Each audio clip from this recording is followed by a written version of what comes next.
প্রিয় দর্শক, আসসালামু আলাইকুম। সুখী থাকার 10টি করণীয় কাজ। নাম্বার 1, আল্লাহর কৃতজ্ঞতা প্রকাশ করো। প্রতিদিন সকালে আলহামদুলিল্লাহ বলে দিন শুরু করো। যা পেয়েছো তাতে সন্তুষ্ট থাকো, তাহলেই অন্তরে শান্তি আসবে। নাম্বার 2, নিয়মিত নামাজ পড়ো। নামাজ শুধু ইবাদত নয়, মন ও আত্মার প্রশান্তির শ্রেষ্ঠ মাধ্যম। নাম্বার 3, ইতিবাচক চিন্তা করো।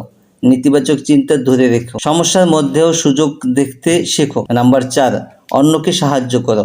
কাউকে একটু হাসাও, সামান্য সহায়তা করো, এতে নিজের মন ও হালকা হয়ে যায়। নাম্বার 5, অতিরিক্ত প্রত্যাশা কমাও। মানুষের কাছ থেকে বেশি আশা না রাখলেও কষ্ট কম হবে। নাম্বার 6, নিজের জন্য সময় রাখ। প্রিয় কাজ করো, বই পড়ো, হাঁটো বা নীরবে কিছু সময় একা থাক। নাম্বার 7, ক্ষমা করতে শেখো। রাগ, হিংসা আর পুরনো কষ্ট ছেড়ে দাও। ক্ষমা মানুষকে মুক্তি দেয়। নাম্বার 8, ভালো মানুষের সঙ্গে সময় কাটাও। যারা তোমাকে উৎসাহ দেয়, ইতিবাচক রাখে, তাদের সঙ্গেই থেকো। নাম্বার 9, নিজেকে উন্নত করার চেষ্টা করো। প্রতিদিন একটু হলেও নতুন কিছু শেখো, নতুন অভ্যাস গড়ো।